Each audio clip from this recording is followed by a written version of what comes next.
সোজা করেন ডানে একটু।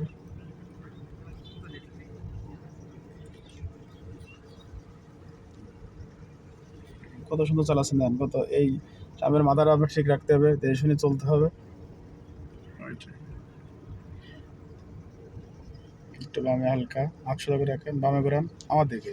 হ্যাঁ, হাত সোজা রাখতে হবে যে। না ভাই, আপনার সত্যি কথা বলতে কি আপনার টিচিং ক্যাপাসিটি আমার খুব ভালো লাগছে। চেষ্টা করি ভাই সবার জন্য, যেন আমার দ্বারা যেন সে ভালো শিখতে পারে। বামে যাবেন, ওই যে দেখলেন না, উনি বাইক চালানো শিখছে, আবার একজনের কিন্তু এসে দিয়ে যাচ্ছে।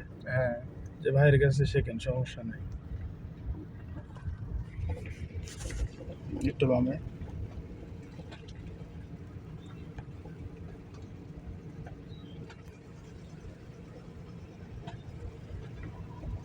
একটু ডানে হালকা, একটু ডানে যান হালকা, হ্যাঁ সোজা করেন।